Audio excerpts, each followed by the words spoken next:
Olá pessoal, sejam bem-vindos, sejam bem-vindas ao Cinematório Café, podcast do site Cinematório. Eu sou Renato Silveira. Oi, eu sou Kel Gomes. Neste episódio, nós vamos falar sobre a 16ª CineBH, Mostra Internacional de Cinema de Belo Horizonte. Eu e a Kel acompanhamos o evento que aconteceu aqui na nossa cidade, em Belo Horizonte, capital mineira, entre os dias 20 e 25 de setembro.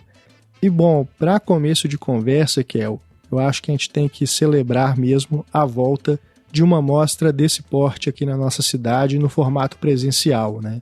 Depois aí de 2 anos de pandemia, a gente acompanhando tantos eventos online, essa foi a primeira vez que a gente teve a oportunidade de voltar a frequentar uma mostra de cinema, um festival que traz, reúne tantas pessoas, tantos cinéfilos, críticos, pessoas que são as realizadoras dos filmes que a gente vê na tela, para a gente poder viver esse clima de novo, né? Depois de tanto tempo. Com certeza, é um momento de celebrar, assim, essa volta, né? Depois de 2 anos na incerteza e tendo que ficar recluso em casa, não poder fazer essas trocas com as pessoas. A gente sempre comenta muito sobre a experiência de festival, né?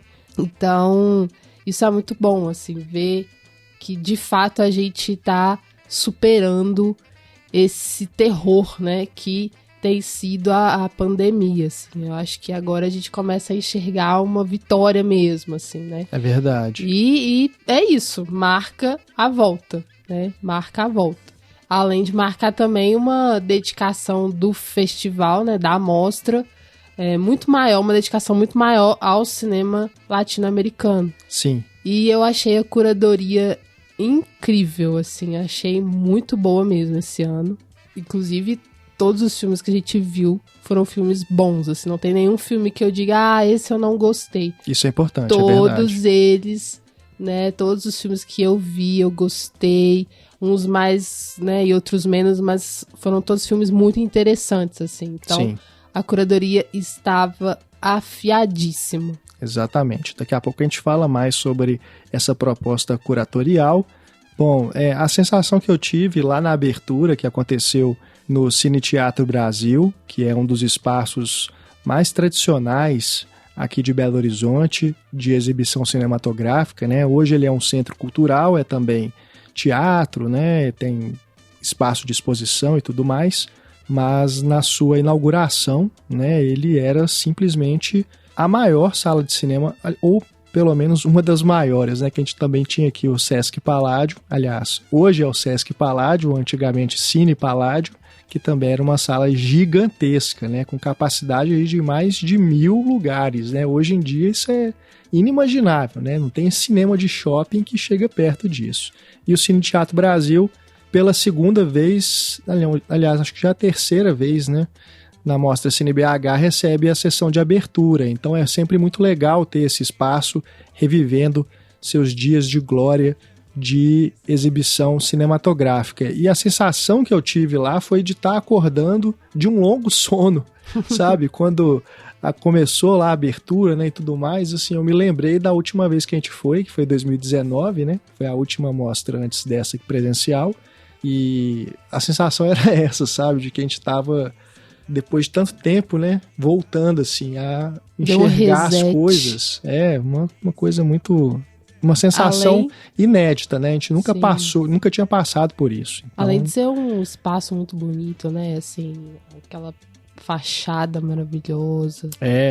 E lembrando que a mostra teve exibições, né? Teve atividades em 11 espaços pela cidade. Então também teve no Cine Santa Teresa, né? Uma que das também mais é um amplas, cinema, né? de rua bastante aconchegante, assim. Eu gosto muito, muito bonitinho e tal. Inclusive reativado pela CineBH, né? Ele estava fechado até uns 10 anos atrás, quando o pessoal da Universo Produção bancou lá, ajudou a bancar a reforma da sala, né? Então, também aí é um mérito dessa mostra de ter trazido de volta o Cine Santa Teresa para a gente. E teve também o Cine Belas Artes, né, que é outro cinema de rua aqui, aliás, o único cinema de rua comercial que ainda funciona em Belo Horizonte.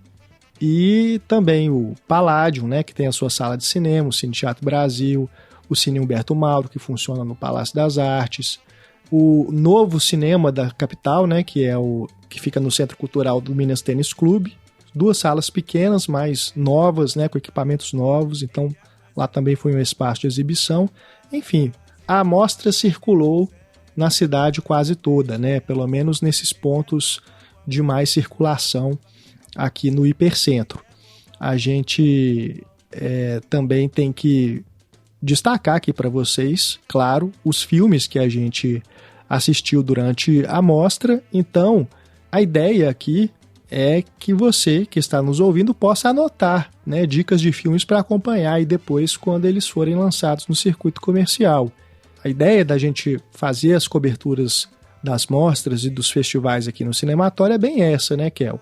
É claro, para a gente acompanhar as novas tendências, né, os filmes que estão surgindo, esse cinema brasileiro contemporâneo e também, claro, o cinema internacional, que foi muito a pauta aqui da Cine BH, né, esse cinema latino-americano, e trazer para vocês as indicações, né, pelo menos assim, você que não tem o costume de acompanhar as mostras, uma hora esse filme pode chegar para você, seja nos cinemas, seja nas plataformas de streaming. A gente sempre indica também, né, para os nossos apoiadores, nas nossas newsletters. Então, é isso. Fique sempre atento aqui às nossas coberturas de mostras, porque a ideia é trazer para vocês o que de melhor está rolando aí antes das estreias no circuito comercial. Sim, além de, né, falar sobre filmes que têm mais dificuldade de chegar até o público, né? Então, ficar atento a isso, assim, igual você falou, quando tem essa abertura, né? Quando tem essa oportunidade e você já viu que é um filme que circulou, que a gente comentou, já é algo para você ficar atento, né?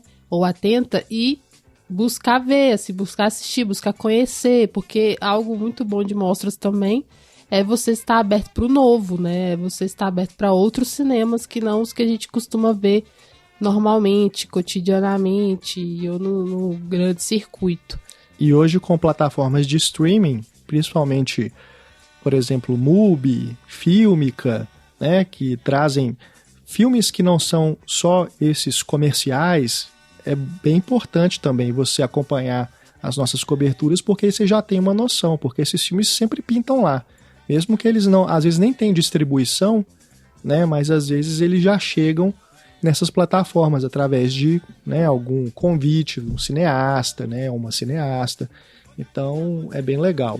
Tem também a Sesc Digital, né, que foi um grande feito durante a pandemia, né, do Sesc, que até hoje está no ar ainda, mesmo agora com os cinemas já funcionando a todo vapor.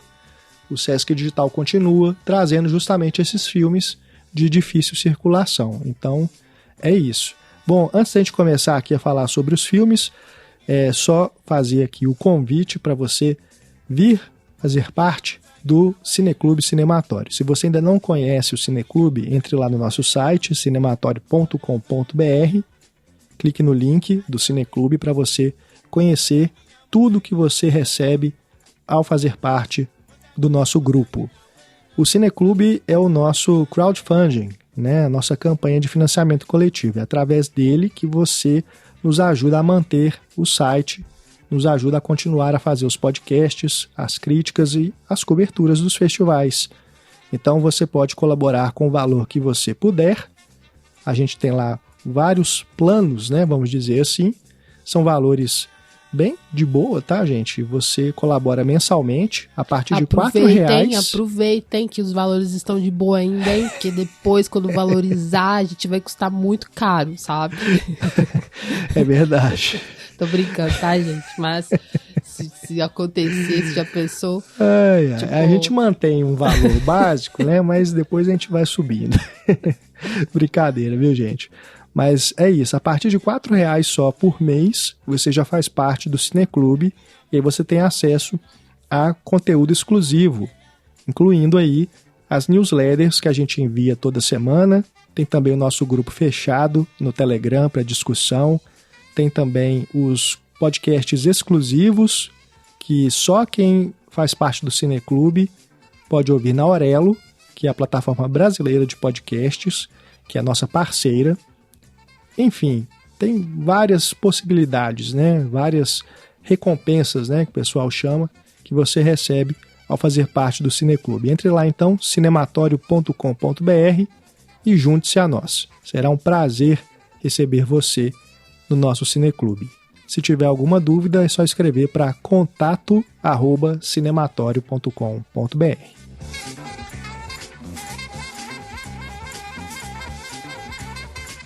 Então, começando pela abertura do festival, né?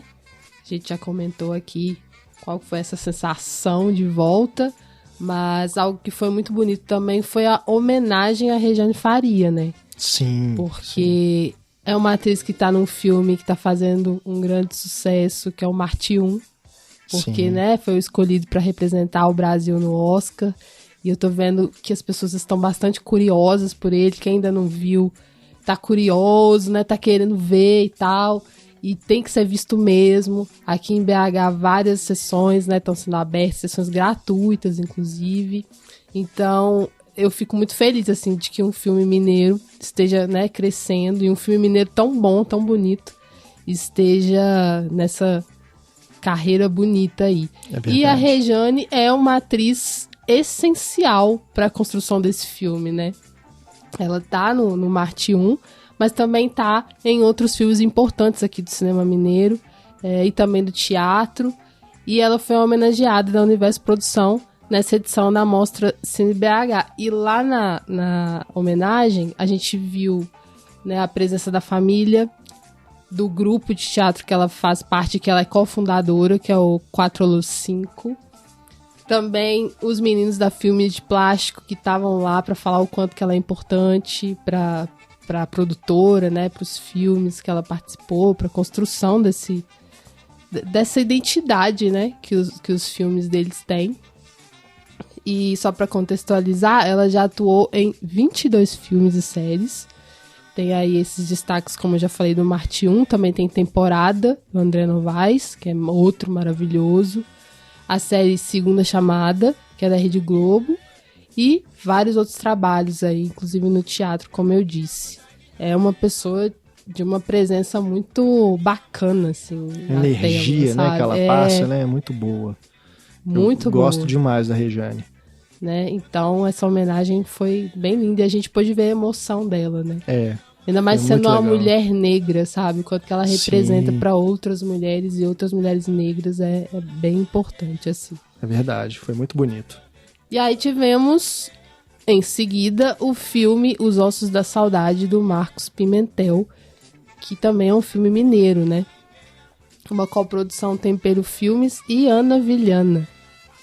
É um documentário que foi gestado durante o Brasil Cinemundi, né, que é esse evento de mercado que acontece paralelamente à Mostra Cine BH. Tá agora em 2022 na 13ª edição e Os Ossos da Saudade passou 2 vezes pelo Cinemundi. Em 2015, quando ainda era o projeto, e depois em 2020 já em processo de montagem, e aí ele foi selecionado na categoria Filmes em Finalização. Só para contextualizar também, o Brasil Cinemundi, ele premia, né, os projetos que participam com valores em serviços de finalização, entre outros, para que esses projetos sejam concretizados, né? Desde ali do projeto mesmo, do roteiro, da ideia, né? Os cineastas fazem o pitching, né, para os investidores lá, para os produtores e tudo, até já filmes que estão nesse processo aí mais avançado, né? Então é muito importante também o Brasil Cinemundi, porque vários filmes premiados aí que a gente viu do cinema brasileiro nos últimos anos estiveram lá, né? Sim, é só você observar nos créditos finais, geralmente tem lá o logotipo, né, do Brasil Cinemundi. Pode saber que participou aqui da Cine BH em algum momento. Junto à mostra, né, tem o Brasil Cinemundi, que além da premiação também tem todos os encontros que o Brasil Cinemundi promove, né, esses encontros de coprodução. Então, são negociações, são produções, a coisa ferve aqui, gente. É muito interessante, assim, ver isso acontecendo, né? E Os Ossos da Saudade, ele é bem a cara, né, do que é a Mostra Cine BH, porque além de ser coprodução internacional, ele também teve realização em diversos países, né? Ele teve filmagens no Brasil, mas também teve em Portugal, Angola, Moçambique, Cabo Verde e Guiné-Bissau, porque a ideia aqui do Marcos Pimentel é acompanhar a vivência de 7 personagens, brasileiros e estrangeiros, que são ligados pela língua portuguesa. Eles estão todos distantes do seu local de origem e são atravessados justamente pela saudade. Pela saudade. E eles têm também uma relação afetiva com o Brasil, né? Todos eles, assim, de alguma maneira. Ou já viveram aqui durante algum tempo, ou são daqui e estão vivendo fora. Então tem esse, além de ter essa ligação da língua portuguesa, também tem essa relação afetiva com o Brasil, né? Exato. E eles estão há bastante tempo, assim, né? Fora de suas regiões de origem, o que eu achei bastante interessante. Porque, como você falou, assim, são atravessados pela saudade, ao mesmo tempo, né, que tem também essa questão da vivência numa terra estrangeira e como que essa terra estrangeira também se transforma uma terra sua à medida que você passa a viver tanto tempo nela, né? Então, achei bem legal também essas vivências em que as pessoas estão entre mundos, assim, se sentindo pertencentes tanto ao país de origem quanto ao país em que vivem, assim. Aí fica nessa dupla nacionalidade, digamos. É verdade. Né? E aí o filme vai, né, trazer esses personagens através dos próprios relatos deles, né? A gente ouve cada um deles e delas. Inclusive é muito legal de ouvir os sotaques, a questão da língua, né? Sim. O quanto que eu achei incrível, assim, ficar ouvindo espanhol. Não sei, no filme tá bonito, assim, tem uma personagem que ela fala de uma maneira mais poética, e aí ela tava falando espanhol, então isso tudo vai te conectando, assim, a territórios, a uma coisa bem interessante relacionada a pertencimento mesmo, né, e memórias também, né. E junto dos relatos que a gente ouve, o filme, ele traz imagens pra gente bem interessantes, né? Que são imagens metafóricas daquilo que você tá ouvindo, né? Sim. O Marcos Pimentel, ele é um diretor que tem um olhar muito sensível e com um cuidado, assim, pro detalhe, né? Pro enquadramento. São filmes muito fotográficos. Uhum. E aqui vale destacar o Matheus da Rocha Pereira, que assina a fotografia. O roteiro é do Marcos Pimentel, junto com o Ivan Morales Júnior.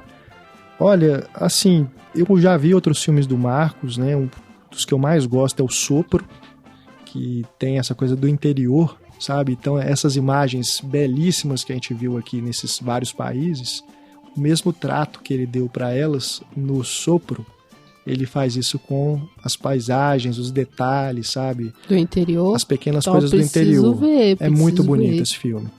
E, assim, esse filme me lembrou, esse filme Os Ossos da Saudade, me lembrou um outro que eu vi, curiosamente, bem recentemente, foi no Festival de Brasília, que eu fiz parte do júri no ano passado, mas foi um festival online, né? Então, acabou que foi um filme que eu vi em casa, que é o Saudade do Futuro, da Ana Azevedo. É uma produção do Rio de Janeiro, mas que tem essa proposta também de ter personagens e várias localizações, todos com essa ligação com a língua portuguesa e falando de algum modo sobre saudade, sabe? Uhum. Mais voltado assim para a saudade de pessoas que já partiram e que elas não tiveram a oportunidade de se despedir, por exemplo, filhos que foram desaparecidos durante a ditadura, sabe? Ou pessoas que saíram de casa e nunca mais voltaram, sabe? É um filme também com uma proposta interessante de falar sobre saudade, né? Sobre esse sentimento. E aqui o Marcos Pimentel tem também essa abordagem, né, que é também muito sensível, né? Eu acho que a costura dos depoimentos talvez torne a experiência um pouco, não vou dizer cansativa, mas assim, redundante, sabe? Mas ainda assim, eu acho que são histórias belíssimas, né? Histórias de vida que o filme costura de uma maneira muito interessante da gente acompanhar, né? De fazer essas ligações de pessoas que são tão diferentes, de vivências tão diferentes, mas que estão conectadas por esse sentimento, né? Eu sinto que, assim, por ele valorizar muito e igualmente cada personagem, né? Acaba ficando repetitivo naquilo que eles têm em comum. Então, traz um pouco essa sensação pra gente da repetição que você falou, porque, de fato, há muitas reiterações, assim, né? Quando alguém comenta, né, sobre, não sei, algo que se repete para outra pessoa, e isso volta com o mesmo tempo, com a mesma intensidade, então acaba ficando uma reiteração, né? E é um filme muito contemplativo, exatamente porque estão ali aquelas imagens belíssimas enquanto você escuta as falas, e imagens metafóricas também.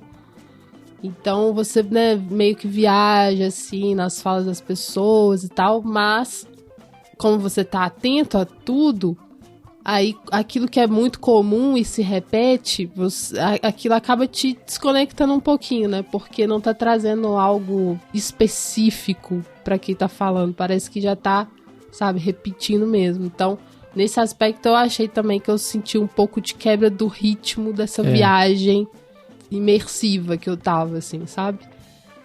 Mesmo essa noção de uma reiteração mesmo. E eu acho que é um filme que materializa muito bem a falta, sabe?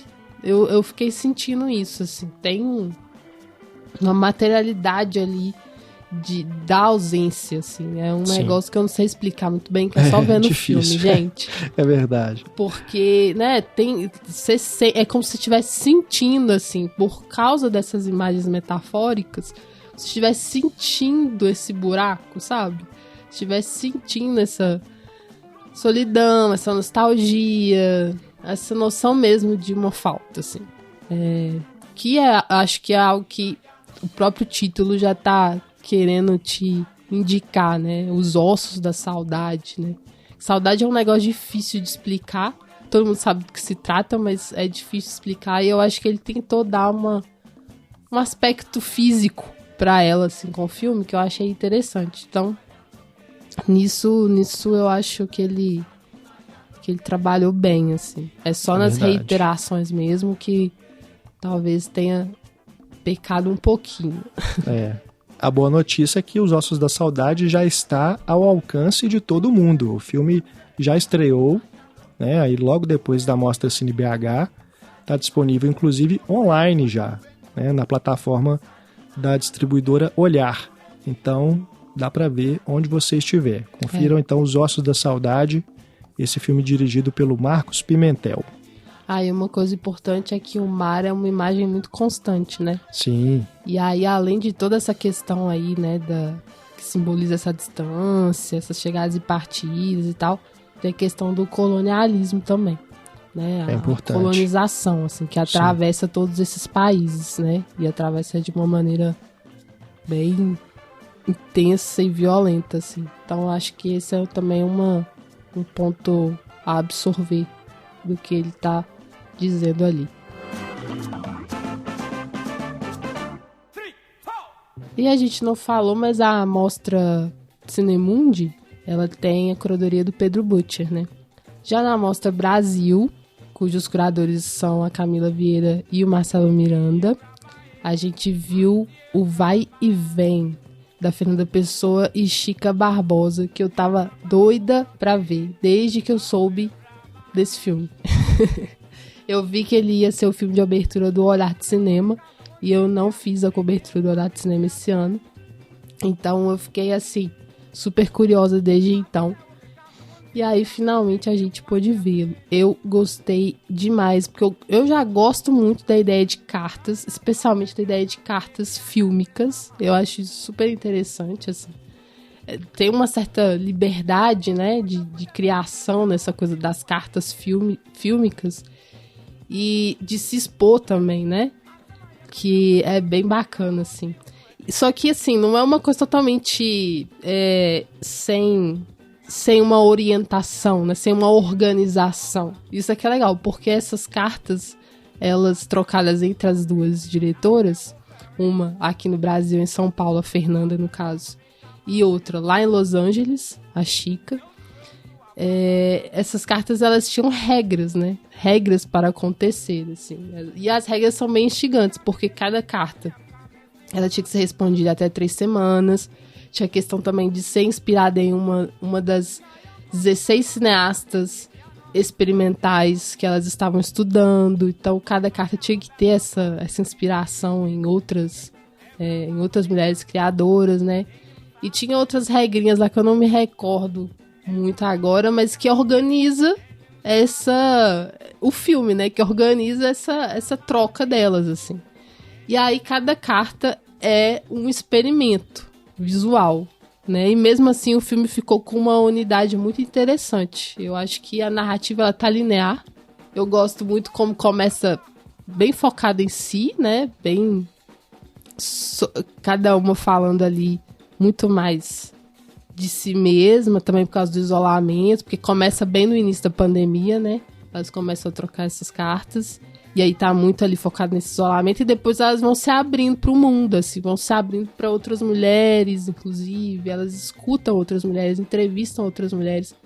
E vão se abrindo também para questões que são mais coletivas e menos pessoais, assim. Então eu gosto desse crescente, assim. E a gente se identifica super, né? Porque essa coisa louca, né? Da pandemia, de ficar em casa, e também a política doida que a gente vive, caos, enfim, sabe? É um filme de processo que a gente se identifica muito, porque parece que a gente tá vivendo exatamente o que elas também vivem, assim. A gente viveu, né? Né? Eu também gostei bastante do Vai e Vem. Sou admirador aí do trabalho da Fernanda Pessoa desde o Histórias que o Nosso Cinema Não Contava, que a Muito gente bom. viu lá na Mostra de Tiradentes. Entrevistamos a Fernanda lá, tá aí no nosso site, se você quiser saber mais sobre o filme, né, que é um filme basicamente de montagem, né, todo feito a partir de trechos de filmes que são ou não considerados pornochanchadas. Muito legal mesmo. E ela tem esse trabalho dedicado ao cinema experimental, né, que é louvável, né, e saber que ela já está no 3º longa, né, ela também tem vários curtas, já ganhou vários prêmios, é uma cineasta que vem crescendo, né, e ganhando aí seu espaço e também deixando aí a sua autoralidade nessa vertente, né, de cinema experimental, de documentário experimental. E o que é legal é que isso é construído em conjunto, como você disse, com a Chica Barbosa, aqui no Vai e Vem. Adoro também esse conceito das cartas audiovisuais, né, que elas trocam. Achei que foi uma ideia muito legal. A própria escrita na tela, né, é algo que é muito interessante de você acompanhar. A montagem, né, as formas como elas vão variando e homenageando outras cineastas que também são do cinema experimental. Elas construírem aquelas regras, né, mostrar pra gente o processo de feitura do filme, né, logo no início, apresentar isso tudo é muito bacana também para você entrar na proposta delas, para não ficar simplesmente coisas jogadas na tela, né, alternando. Então isso é muito interessante, esse diálogo fílmico que elas constroem, né, não só entre elas, mas também com essas outras propostas de cinema, que mesmo que você não conheça, a partir desse filme você passa a ter contato, né? Então é interessante isso. E são coisas assim, das mais variadas, né? Vai desde uma experiência estética mais apurada, né, mais trabalhada assim, na imagem, até colagens de, sabe, coisas que você vê aí no Instagram, sabe? Como se fosse meme, assim. Como se fosse meme, né? Tem até videogame. Tem videogame. Pô, eu adorei que a Fernanda pegou lá o Among Us, né? Que é aquele joguinho que fez muito sucesso na pandemia, inclusive. Hoje acho que ninguém nem fala muito nele. Pelo menos eu não vejo. Mas ele fez muito sucesso durante a pandemia e ela politiza o Among Us, né? Que eu achei genial. Ela coloca as falas, né, ali do personagem no chat, né? Então ela transforma o jogo em uma parte do filme. Achei muito criativo, né?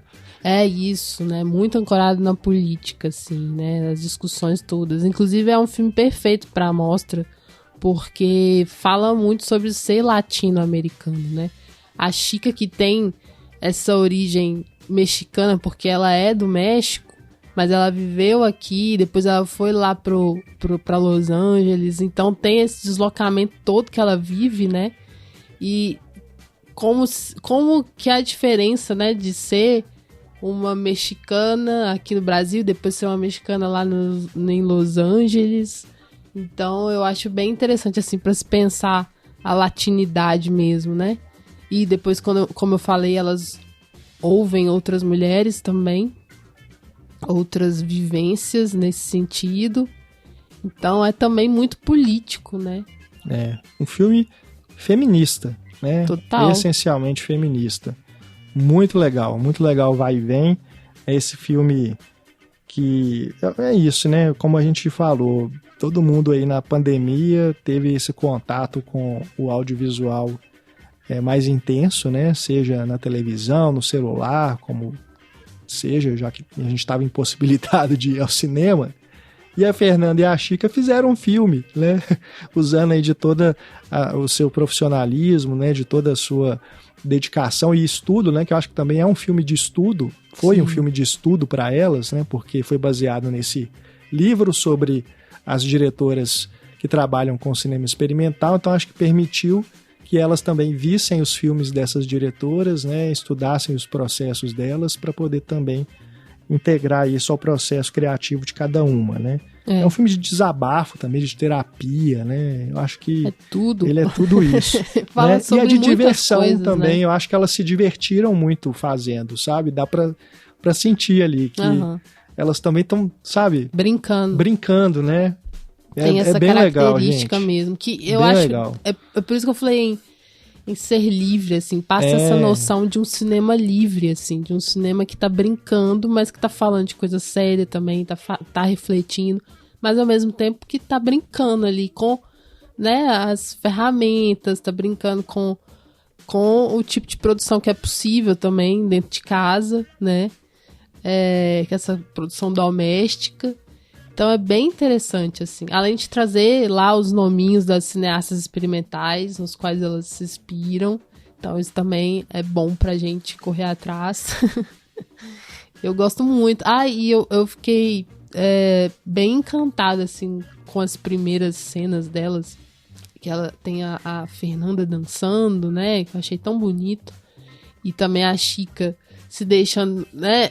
Ter essa imagem dela nua, assim, só das costas. Eu achei aquilo tão bonito, sabe? E elas estavam falando sobre o quanto que a gente se aprisiona na gente mesma. Até nisso, assim, em não se deixar, de vez em quando, ficar nua, sabe? Quanto que o corpo da gente é aprisionado na própria opressão, assim, que a gente tem. Isso eu achei bonito, assim, uma reflexão bonita. O Vai e Vem já tem distribuição garantida, então em breve acredito que todo mundo vai ter oportunidade de ver, né? Seja no cinema, seja no streaming. Fiquem de olho aí, anotem que é um filme bem legal, bem interessante. Não percam. E outros 2 filmes brasileiros que a gente viu, só que esses 2 da Mostra Cinemundi, foram O Clube dos Anjos e A Mãe. O Clube dos Anjos, de Ângelo Defante, que inclusive tem uma coprodução Portugal, e que é uma adaptação de um livro do Luiz Fernando Veríssimo.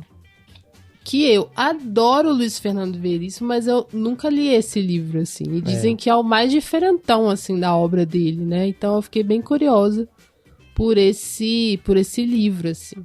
E aí tem um grande elenco, né? Exatamente, né? Nós temos aqui... Não vou citar o nome de todo mundo, porque senão a gente vai ficar aqui o resto do podcast. Mas só os dois nomes principais, Otávio Miller e Matheus Nastergalli, já, né, mostram para vocês que tem aqui um trabalho de atuação dedicado. Mas a gente tem também ali o Marco Rica, a gente tem o Paulo Miklos, que agora é ator, né? Ele não é mais músico. Tô brincando, né? Continua músico, claro, mas ele tem investido bastante aí, né, na carreira acho que de ator. Acho que é uma carreira, nem aqui agora é ator, acho que é uma carreira dupla mesmo, já música virou e uma coisa atuação estabelecida, né? Nós temos também o Augusto Madeira, o André Abujanra, enfim, a gente tem ali o Ângelo Antônio. Né? Antônio. Enfim, eles interpretam esse grupo de amigos de infância que se reúne de tempos em tempos em jantares regados a comidas sofisticadas, vinhos, né? Coisa assim, né? Que a gente não tem acesso facilmente. Não. Normalmente e facilmente, né? É. Então, a questão do filme é que, a partir de certo jantar, um mistério surge, porque, um por um, os amigos desse grupo vão morrendo depois do último prato, né? A cada jantar, um deles morre, porque comeu o último prato. E ninguém sabe. Tinha um veneno? Aconteceu alguma coisa? A pessoa já estava passando mal, né? Já estava com problema do coração. O que foi? E o filme vai se desenrolando a partir desse mistério. É quase uma coisa Agatha Christie. Mas não tem a figura do detetive que vai ali investigar esse caso, né? E é curioso, porque mas assim... tem esse artifício do mistério, né? Tem esse mistério, mas ele é no início, assim, né? Quando acontece a primeira morte... E aí, quando vem a segunda morte, aí a coincidência é demais, entendeu? Aí eles já sabem, assim, por que isso tá acontecendo. E aí que é o mais legal. O mistério, na verdade, é por que a gente deixa isso acontecer. Exatamente. Né? Isso que é legal. Isso é que é o legal. Por que a gente tá sabendo o que acontece nesses jantares e a gente, mesmo assim, tá deixando acontecer, tá desejando por isso, né?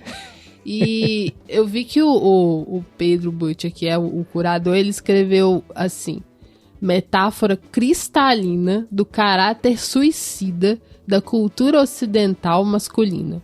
É melhor morrer do que renunciar a determinados privilégios. Porque, Perfeito. gente, isso é perfeito, assim, ele resumiu, porque são homens asquerosos, assim, sabe?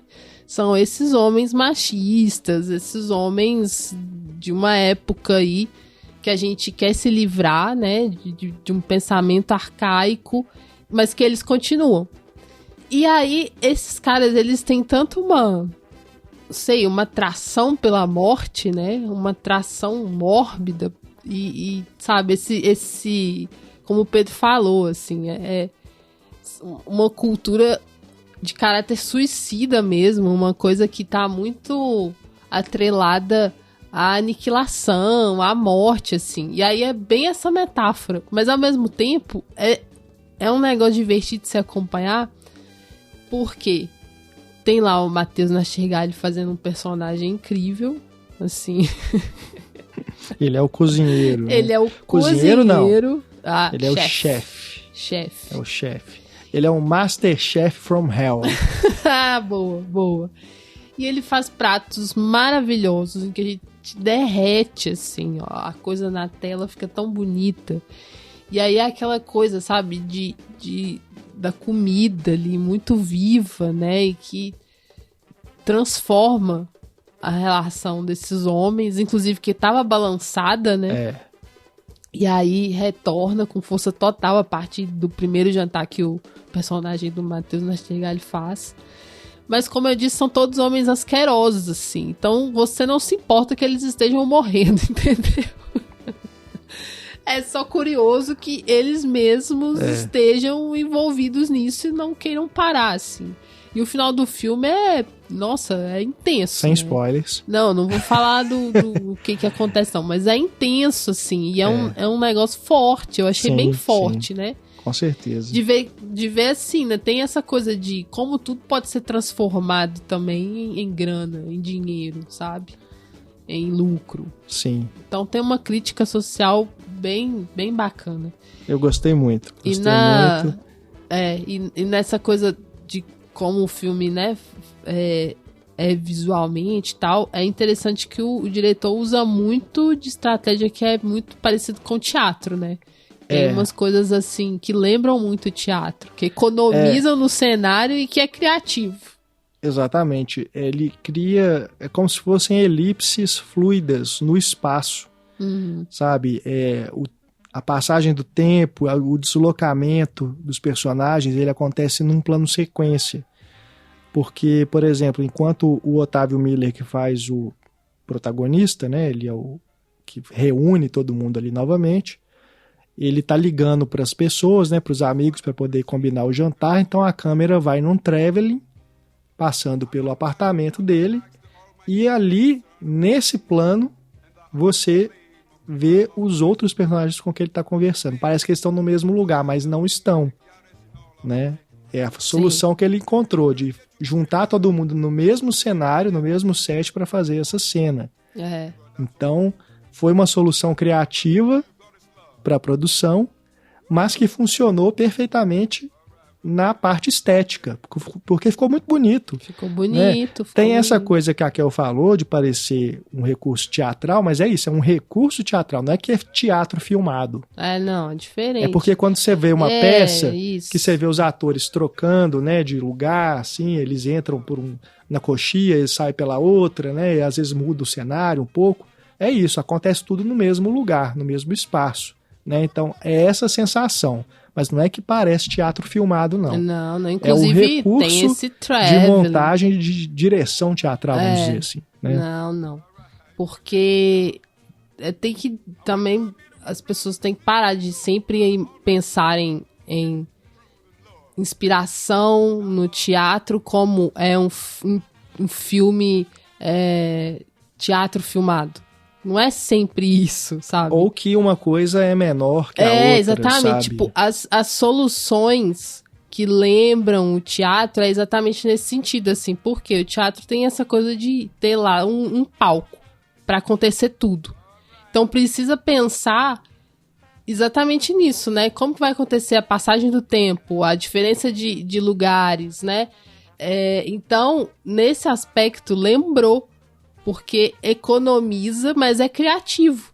E ficou super massa no filme.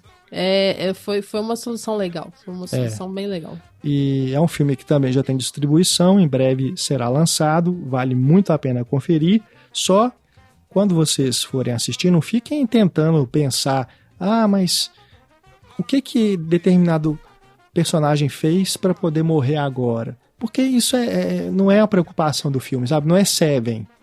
Sabe? Tipo, tem os 7 pecados capitais, aí cada pessoa que foi assassinada tá ligada a um pecado capital. Não é isso. A coisa aqui ela é mais fluida, né? Cada personagem tem ali os seus motivos, as suas contradições, os seus erros, suas falhas, e é isso que vai levando, né, cada um a cada jantar, né, a experimentar esse prato mortal, né? Mas é isso, vale muito a pena ver e pensar sobre e procurar o livro, né, do Luiz Fernando Veríssimo, que é um autor que eu também gosto muito, aqui numa faceta que é diferente, né, das crônicas que a gente é mais acostumado a acompanhar dele, mas que também tem essa fina ironia que a gente encontra nos textos, né, que estão aí nos jornais e tudo, nos livros, né, de antologia.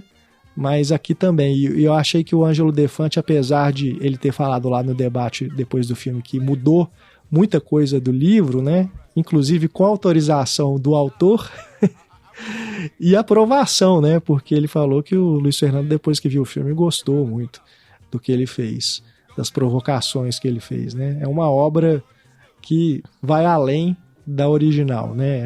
Ela tem vida própria. Mas ainda assim eu acho que ele conseguiu manter esse humor que é tão característico do Luiz Fernando Veríssimo, né? É muito legal, gente. O roteiro também é do Ângelo Defante, né? Então fica aí o registro, o Clube dos Anjos. Em breve aí vocês vejam, depois comentem aí o que vocês acharam. E como eu disse, a gente também viu A Mãe, do Cristiano Burlan, que tem a maravilhosa da Marcélia Cartacho no papel principal, esse papel título, né, da mãe. E é um filme, assim, bastante doloroso no sentido de que vai explorar desse assunto tão tenso, tão cheio de horror, que é o genocídio dos jovens negros de periferia, né? A brutalidade policial, que seria uma continuidade dos tempos da ditadura, né? Inclusive isso é dito no filme por uma pessoa que é uma militante, assim, que é uma mãe que luta por justiça, por encontrar seu filho junto de outras mães.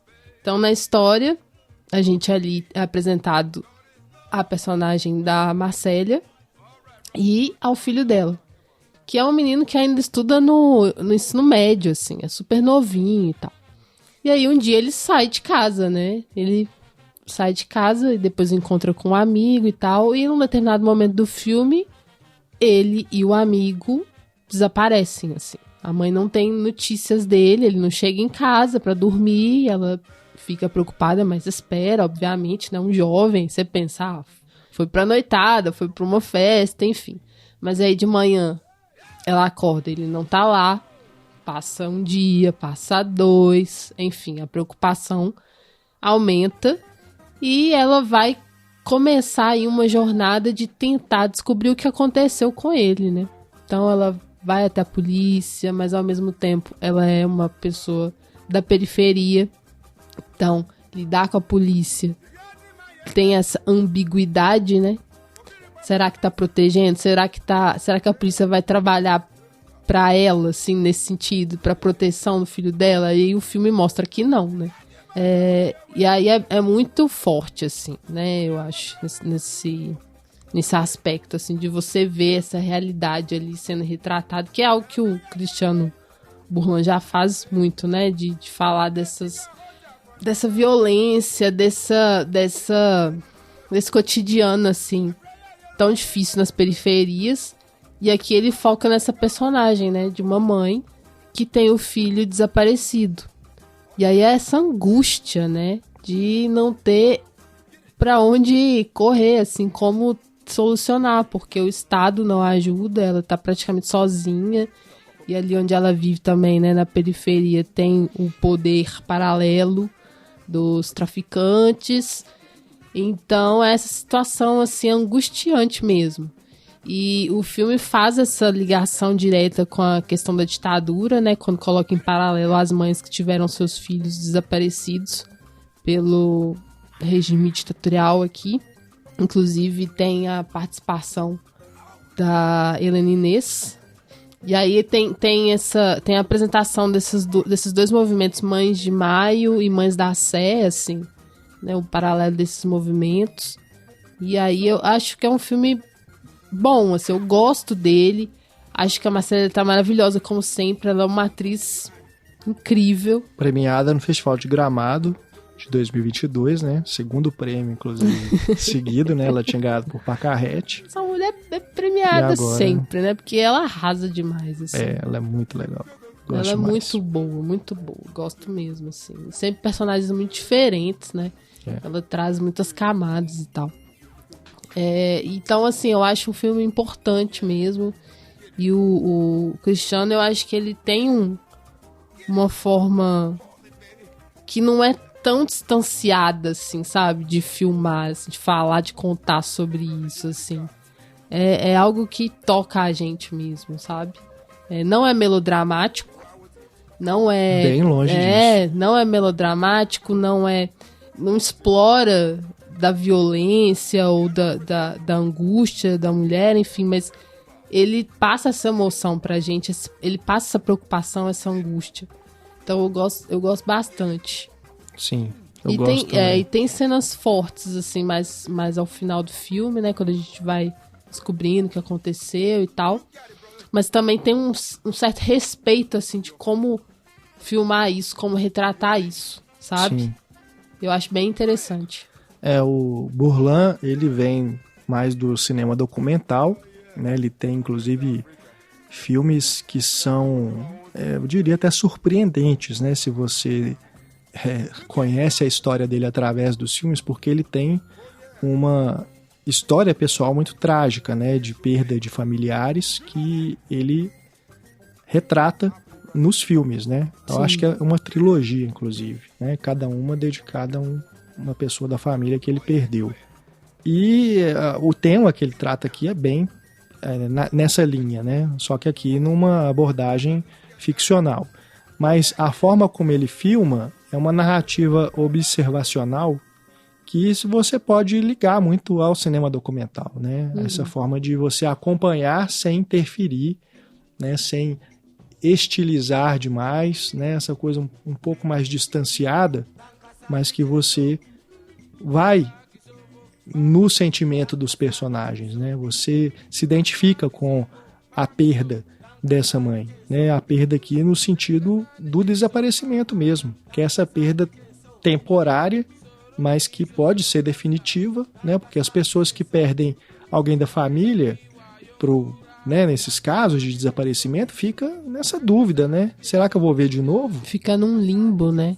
E tem essa ligação, né, com a questão da ditadura, que é isso, as pessoas nunca mais viram, né, seus filhos, seus pais, tios, enfim, acontece, né? Aconteceu e ainda acontece, né? Então eu acho que o filme, ele ao mesmo tempo que faz essa referência ao passado, está tratando de um tema muito atual, né? Tanto que em determinado momento falam no filme, né? A ditadura só vai acabar com o fim da polícia militar, né? Numa manifestação, né? Então é um filme que é esse protesto também contra o terrorismo de Estado, né? Que a gente sabe que acontece, né, gente? Não estamos aqui demonizando a polícia como um todo, né? A instituição policial, porque a gente sabe que é importante também, mas importante no seu papel de prevenção. Quando passa de segurança, né? Agora, quando passa para esse outro lado, aí já é complicado, né? É algo que a gente tem que realmente ficar em cima e cobrar que seja punido, que isso pare, né? Por isso que é importante, assim, quando a gente vê, né, nos noticiários aí tantas denúncias de violência policial, e no cinema também, né? Tem uma linha aí já de filmes que tratam só desse tema. É um tema muito importante, muito grave que a gente vive no nosso país. Sim, para as pessoas de periferia, pessoas negras, polícia, infelizmente, não significa segurança, sabe? É o contrário, assim. Então, é algo que a gente precisa discutir, é algo que precisa ser resolvido, sabe?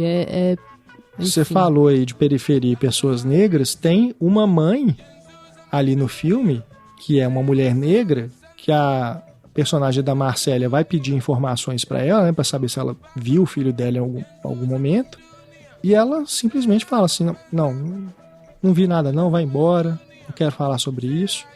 E ela é mostrada presa, aprisionada dentro da própria casa, né, entre grades, né, porque justamente essa sensação, ela não tem segurança nenhuma de viver ali sabendo que se ela falar alguma coisa, mesmo que ela não tenha visto nada, mesmo que ela não saiba de nada, aquilo pode ser interpretado como algo que está interferindo, né, nesse poder paralelo. E aí a vida dela também fica em risco, né? Enfim, filme necessário, né? Filme bem importante, premiado e também que já tem distribuição em breve. Veremos também aí nas salas de cinema, nos streamings. Anote também o nome, A Mãe, do Cristiano Burlan, com a Marcélia Cartacho, para você conferir assim que for possível.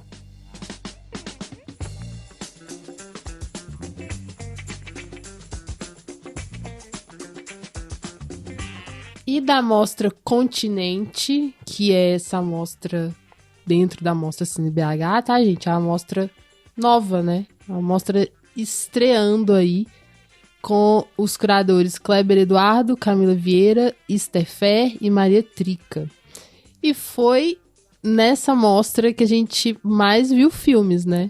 Foi verdade. Sem querer querendo, assim, a gente não se baseou nisso, mas acabou sendo, assim. A gente viu mais os filmes latino-americanos mesmo, né? Dessa Mostra Continente. Entre eles, o Noites Alienígenas, que é o brasileiro. Aliás, o primeiro filme longa-metragem do Acre, tá? E que já é um filmão, assim, super interessante, né? Se for parar pra pensar, nossa, é apenas o primeiro e já é muito bom. Tanto que lá no Festival de Gramado, ele foi o principal vencedor, levou o Kikito de melhor filme, inclusive.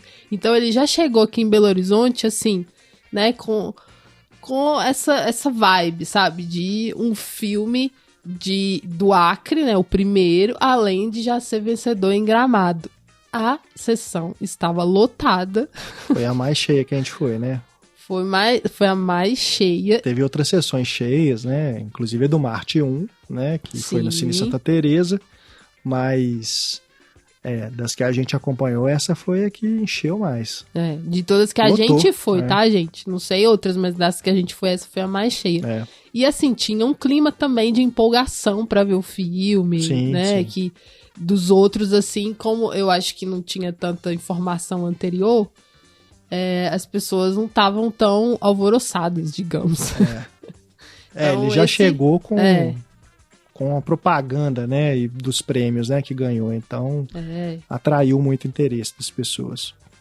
Ele se passa no Rio Branco, né, como eu falei, no Acre, que é uma cidade ali fronteiriça, entre Peru e Bolívia. Então tem essa tríplice fronteira, que é um negócio, assim, interessante também para se pensar a relação desse estado, desse local, muito mais com esses países ali, né, com os quais faz fronteira, do que com os nossos estados aqui, por exemplo, no Sudeste, sabe, no Sul, então, é louco de se pensar isso, assim. E aí, esse local, ele vem sofrendo os impactos de algumas mudanças em relação ao circuito de tráfico no Brasil, assim. Então, facções criminosas aqui do Sudeste se dirigiram, né, se deslocaram para o Acre e por conta dessa mudança aí, né, do crime que aumenta e de ficar aliciando os jovens e tal, acaba transformando o lugar, sabe? E aí o filme vai focar bastante, né, na criminalidade e nesse núcleo de jovens, o quanto que afeta a vida dos jovens. Não só o rapaz que vai tentar mudar de vida, ganhar dinheiro trabalhando pro tráfico, como aquele que tá sendo a principal vítima também no sentido de uso de drogas, né? De ficar completamente dependente das drogas e que tem essa relação muito tóxica mesmo com a própria família, né? Porque pensa a família, pensa a mãe como alguém que vai prover recursos para comprar droga, sempre. Então, os encontros com a mãe é sempre para poder pedir dinheiro, né? E é sempre de uma maneira muito violenta, muito triste, assim, porque exige, né? É aquela coisa, né? O jovem que tá dependente químico das drogas e que só consegue pensar nisso, assim. E aí tem esse personagem, né? Tem também o personagem, como eu disse, que é o jovem que tenta ali uma mudança de vida e ganhar dinheiro trabalhando para a venda de drogas. Também tem uma personagem jovem, uma menina que trabalha, né? E ela tá no meio ali desses dois, porque um deles é o pai do filho dela e o outro é o atual namorado, assim. Então ela tá entre os dois e eles fazem parte de um grupo que cresceu junto, assim, né? Um grupo de jovens que cresceu junto. E aí, toda essa reflexão de como a vida deles está completamente atravessada pela violência, né? Pela criminalidade. ao mesmo tempo, também tem essa especificidade do local, que é a ligação com os povos originários, né? Porque um dos personagens é indígena, então tem toda essa... Tem esse núcleo ali da família que é indígena também, que é bem interessante, o quanto que ele busca ali, talvez, uma cura, né? Através dessa reconexão com a ancestralidade, com a cultura dele.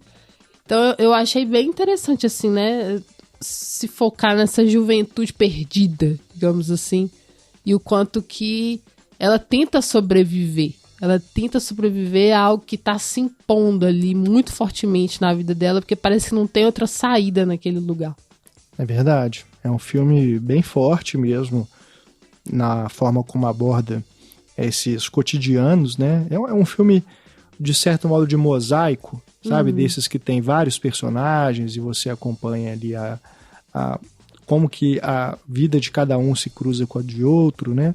E se passa nessa periferia ali do Acre, né? Que é um local que aparentemente você pode pensar, nossa, deve ser bem diferente, né, do que a gente está acostumado aqui na nossa região. Mas não é.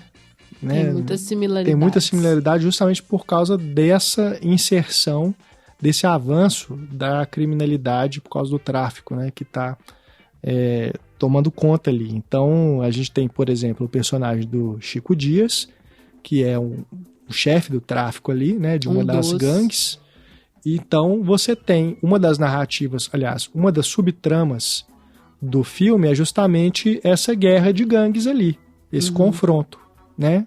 Você já viu isso no próprio Cidade de Deus, né? Que é um filme que fez 20 anos agora e a gente tem, inclusive, um podcast aqui no Cinematório falando sobre ele, né? É um filme que dialoga muito com Cidade de Deus, dá uma ótima sessão dupla, assim, né? E com todos esses filmes que vieram depois do Cidade de Deus, nesse modo de filmar as periferias, as favelas, né?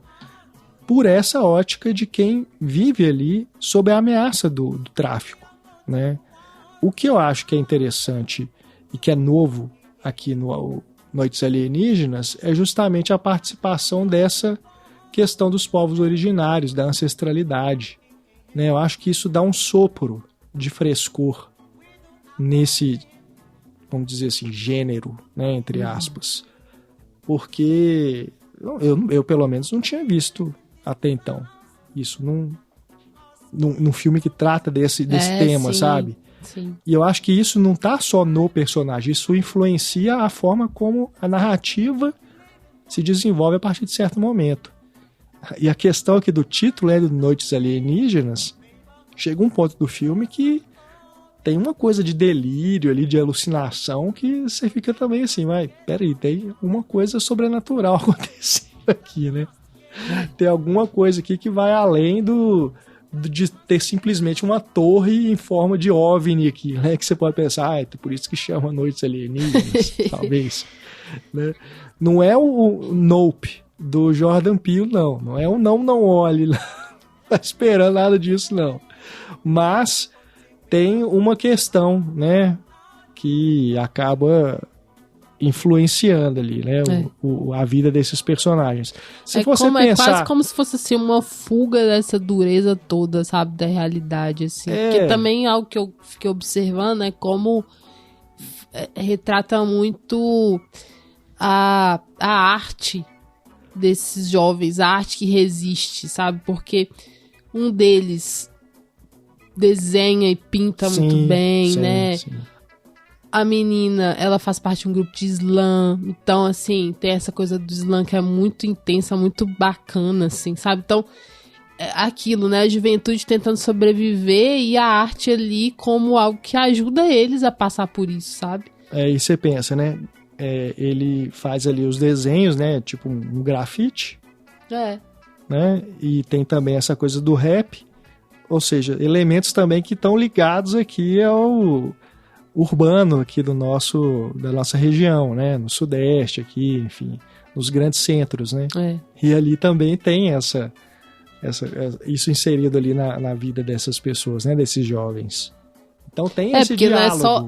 Não é só floresta assim, lá, né, gente? Pois é, porque lá também tem cidades. Exato, eu acho que o filme é importante também para quebrar esse preconceito que a gente aqui do Sudeste tem com as regiões, as cidades, né, os estados ali amazônicos, né, de pensar que é isso, que é só mato, que é só povos indígenas, que as narrativas lá se tratam só disso. Muito pelo contrário, né, tem vários filmes que estão mostrando pra gente, né, que estão chegando aí nos festivais, e alguns já inclusive tiveram um lançamento comercial, que mostram que não é assim não, né, tem que acabar com esse preconceito e pensar no Brasil como algo muito maior, né? E essa coisa, né, dos indígenas também, perceber ali como que afeta a cultura indígena, né? Como que é também essa resistência, sabe? De como que sobrevive a cultura indígena num lugar desse, sabe? É muita luta, assim. Então, por exemplo, tem aquela mãe indígena que ao mesmo tempo que tem a cultura, né, ancestral dela, ela também é atravessada pela igreja que tem na cidade, né? Tem essa coisa também de não ter o espaço, né? O espaço ser invadido, assim. Então eu acho que realmente traz esse frescor porque tá combinando esses dois assuntos, né? E pensando também aqui como que a Amazônia tá sendo destruída, né? Como que os povos originários são caçados e estão cada vez sendo mais diminuídos, assim. Então eu acho que é interessante a junção dessas duas coisas, né? E só pegando carona no que você falou e fazendo uma certa reparação aqui no que eu disse, antes só tivessem povos indígenas e só mato ali, sabe? Que tivessem preservados com boas condições, né, para as pessoas que são de lá, que são desses povos originários viverem com dignidade, né? Antes fosse, porque o que a gente vê nessa interseção, né, com esses aspectos e sistemas, né, isso que a gente falou aqui, né, do tráfico, né, dessas precariedades, né, da vida na periferia, essa coisa toda, isso é porque está havendo também uma contaminação desse ambiente. Contaminação, exatamente. Né? E eu sinto que o filme ressalta... costura esses poderes, assim, do tráfico, do garimpeiro, do madeireiro, né? Essa coisa de que tudo é crime, porque eles estão trabalhando na base do crime, garimpeiro e madeireiro também, sabe? Sim. Desmatando onde não pode desmatar, caçando indígena, então tudo é crime, assim, como que o crime tá tomando conta desse espaço. E o filme ressalta, através desses jovens, a força que eles têm para poder sobreviver nesse ambiente, né? E muito disso também vem da arte, né? Da música, da pintura, né? Do grafite ali. Então, o filme também está trazendo esses aspectos positivos, né? De como que essas pessoas resistem e sobrevivem ali, né? Mas é muito difícil, né? Tipo assim, a dureza. É claro, mas, né? A resistência, ela é necessária, né? Eu acho que o filme faz um bom trabalho em mostrar isso. Isso, também. Com certeza. E é aquilo, a gente fica pensando, né? Se o Estado atuasse de maneira mais positiva nesse sentido, assim, né? Na arte, na cultura, na educação e no combate a esse tipo de criminalidade acontecendo ali, assim, para dar mais base, para dar mais sustentação para essas pessoas. Não deixarem elas à mercê ali, porque estão à mercê do tráfico ali, né? Então, só meninos e meninas e já vivendo coisas tão difíceis, né? Sim. Noites Alienígenas, então, dirigido pelo Sérgio de Carvalho. Parabéns aí à direção, a toda a equipe, elenco, né, por esse filme, pelos prêmios que já conquistou. Também já tem distribuição garantida em breve aí nos cinemas, no streaming, onde for, não deixe de ver.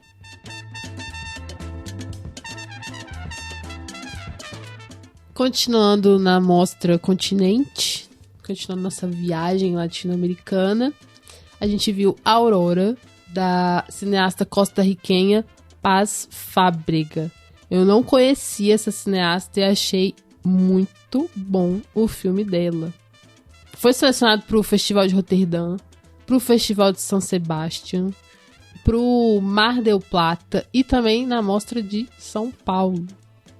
E eu tava pesquisando sobre ela, o primeiro longa dela, o Água Fria de Mar, ganhou o prêmio Tigre de melhor filme no Festival de Roterdã também. E aí é um dos prêmios mais importantes conquistados da América Central. E aí o filme trata do vínculo entre duas mulheres, né?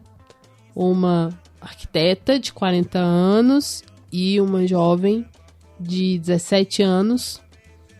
A arquiteta é uma professora também de artes, né? Ela dá oficinas artísticas e aí ela acaba conhecendo essa jovem, que é a Yuli, num momento bastante difícil para ela, né?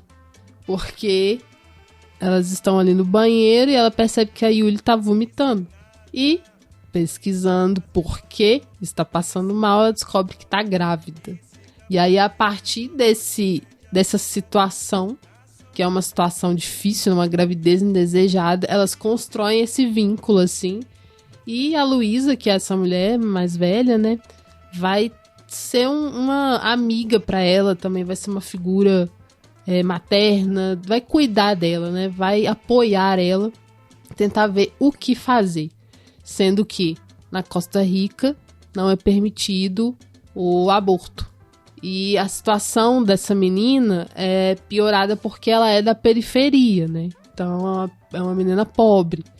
Ela não vai ter acesso ao aborto ilegal, digamos assim. E então, a gente acompanha a relação das duas, né? E o que vai se desdobrando a partir das decisões dessa menina a respeito dessa gravidez indesejada, né? E eu acho o filme bem bacana, assim, como que ele é doce, sabe? Como que ele é terno, como que ele é gostoso de assistir, assim. É muito mais focado na relação das duas, na relação de amizade, na relação de sororidade, do que na tensão, né? Do problema, do que, sabe? Na tragédia, sabe? Eu achei uma outra pegada, assim, tá falando de algo, né, difícil, de um problema social e de gênero e claro, um problema pessoal para essa personagem específica ali, mas ao mesmo tempo tá dando uma outra abordagem, um outro jeito de olhar, assim. Eu também gostei muito do filme, foi um dos melhores que eu vi na Cine BH. E é uma nova perspectiva, né? Não diria nova, mas pelo menos assim, uma perspectiva diferente dentro desse tema que tem sido abordado com recorrência por diretoras, né, mulheres aí nos últimos anos, né? A gente pode citar, por exemplo, O Acontecimento, que é um filme que a gente também tem um podcast aqui no Cinematório e que fala sobre uma gravidez indesejada, um processo de busca por um aborto, né? E é um filme muito mais duro, né? Que vai tratar desse tema, assim como outros que lidam com isso também. Aqui o aborto, ele também é um tema, né? Como a Kel já comentou, mas é um filme mais sobre esse conflito geracional, vamos dizer, entre essas duas mulheres de idades diferentes, uma que nunca teve um filho, né? Mas de certo modo ela está ali.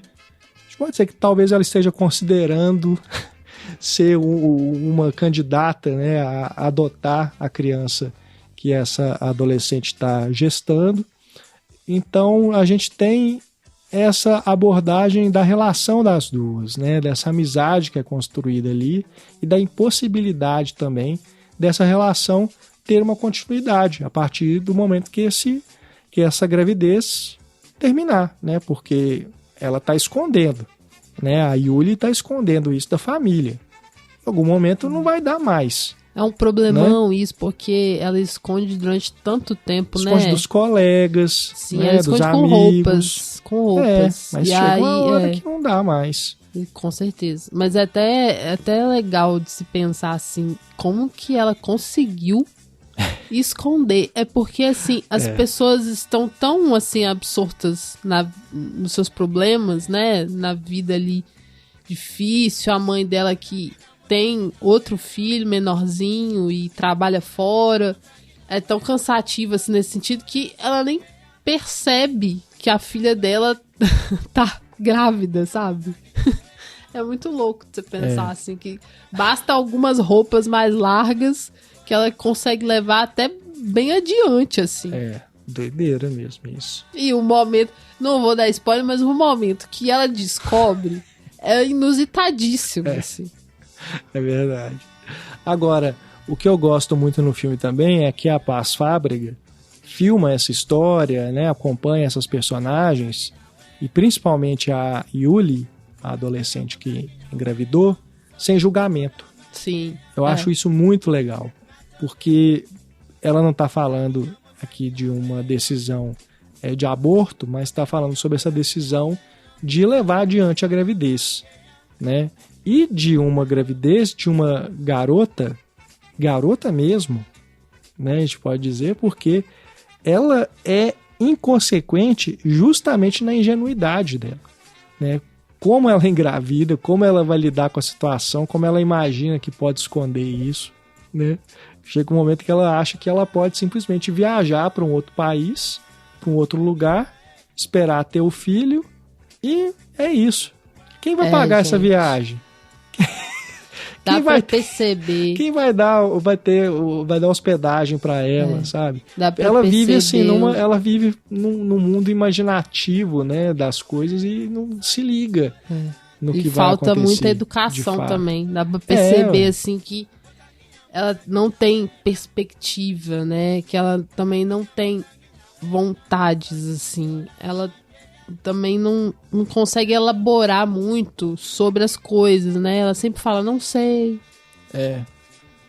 Depois vejo. Então, assim, ela não consegue elaborar muito bem o que ela tá vivendo e o que ela precisa resolver, assim. E aí eu sinto que falta muita educação ali, sabe? Estrutura, acho que, né? Estrutura, base, não só a base familiar, mas base de todos os tipos, assim. Porque, inclusive, essa, né, essa coisa de seguir com a gravidez, né? Porque ela vê que não tem como ela ir atrás de um aborto. Onde que ela vai fazer um aborto? Sem dinheiro. Ela não tem a menor noção de onde procurar isso, com quem procurar isso, né?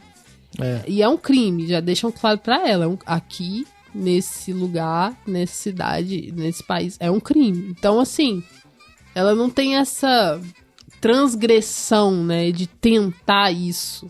Ela até tenta fazer no início da gravidez, né? Ela toma Citotec e tal, mas já tá... Ela é tão, assim, nesse sentido, ela não tem tanto base educacional e é ingênua e até ignorante para algumas, né? Algumas questões mesmo de saúde reprodutiva da mulher. Questão que ela da toma um remédio, também, né? Ela toma um remédio achando que vai funcionar, mas ela já tá grávida há muito mais tempo que ela imagina, sabe?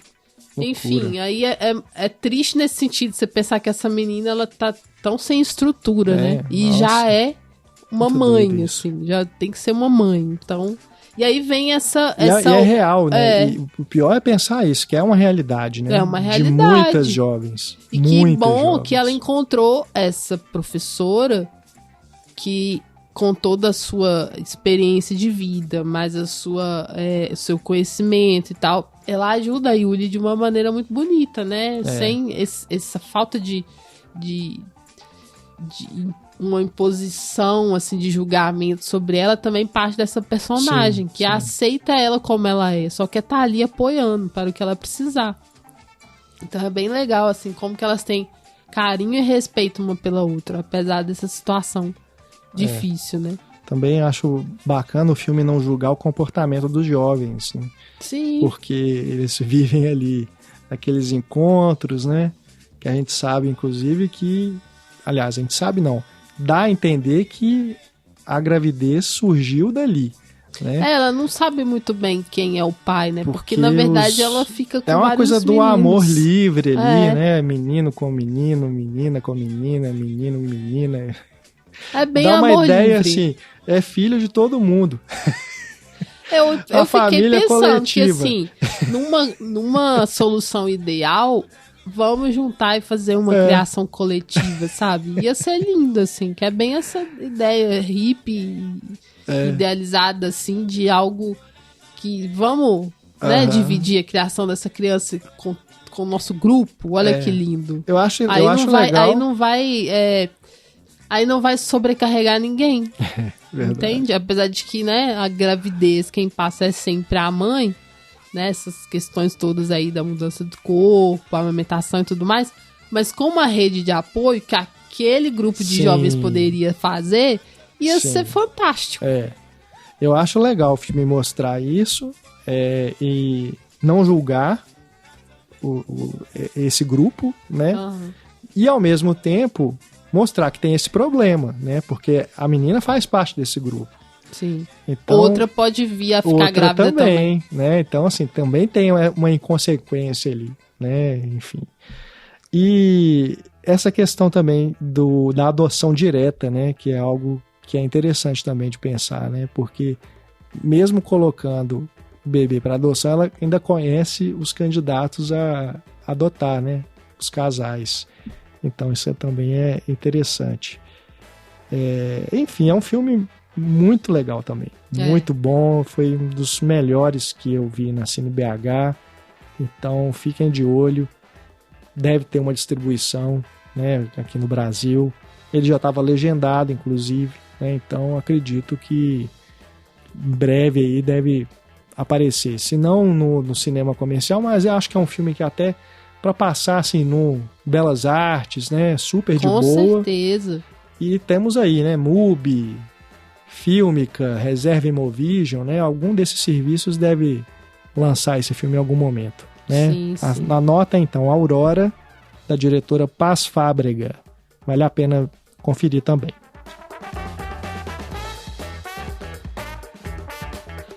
E depois a gente viu Eu e as Bestas. Eu gosto de falar em espanhol. Yo y las Bestas. Do Nico Manzano. Primeiro longa do Nico Manzano. Esse também foi selecionado para o Festival Mar del Plata. E ele também é um filme de boa, né?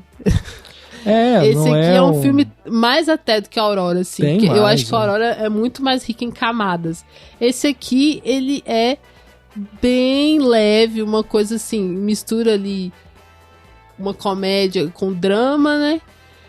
E também tem certos elementos fantásticos, mas assim, é uma história bem básica, assim, é legal de acompanhar, mas não traz muita profundidade, não, né? E é especial para quem gosta de filmes sobre processo criativo, porque é sobre isso o filme, né?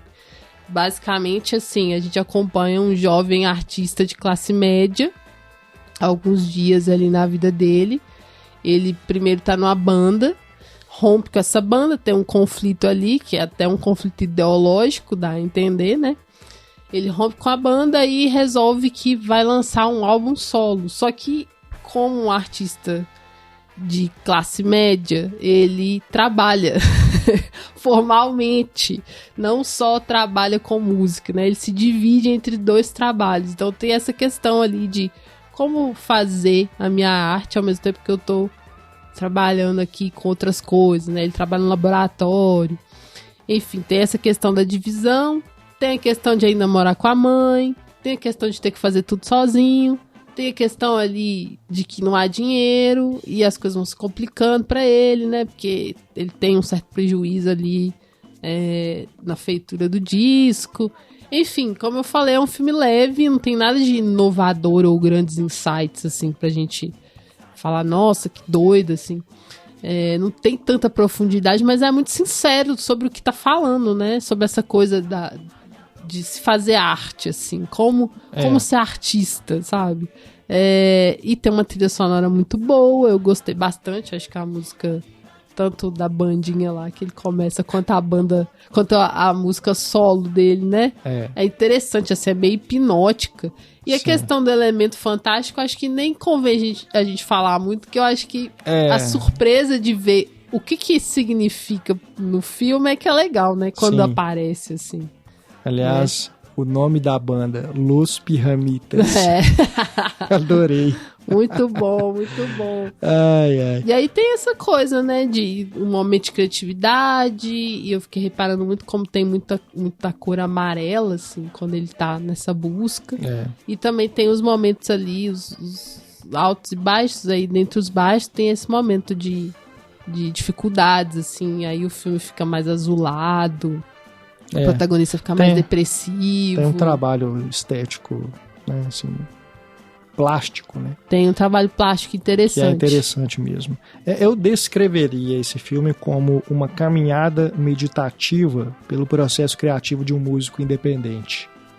Porque eu fico imaginando, sabe, esses artistas da cena independente, eu acho que eles devem passar muito por isso, sabe? Tanto nas questões de problemas financeiros, quanto nessa busca, né, pelo novo, pela criatividade, de às vezes não dar certo numa banda, né, de tentar fazer uma coisa mais individual, né? Então eu acho que o filme ele capta bem esse espírito. Um jovem branco indie, né? Da música indie, sim. Né? De classe média, assim, é isso. Mas é legal porque o filme é bem sincero, assim. É bem sincero. Né, tá colocando questões que realmente, não só pra música, acho que todo mundo que trabalha com criatividade, de alguma forma lida com isso, né? A gente tá sempre falando aí da nossa divisão, né? Ter que trabalhar com outras coisas, trabalhar com cinematório. Essa coisa de, inclusive, como não se identificar quando você não consegue um lugar para gravação, entendeu? É verdade. Um lugar tranquilo. Então, assim, ele passa por isso também, né? É um filme legal, é um filme bacana de ver. É legal, é gostoso, assim. É daqueles, assim, que você curte ali comendo uma pipoquinha. Não é bobo, mas também não é denso. Ele é na medida ali, né? Sim. Podem anotar também. De um domingo à tarde. Eu e as Bestas, do Nicola Mansano. Provavelmente deve surgir também em algum momento aí, né, fora dos festivais. Se você tiver oportunidade, veja. É interessante também. E ouça as músicas. Não sei se tem playlist por aí, vou até pesquisar. Está para encontrar, mas seria interessante, né, eles disponibilizarem.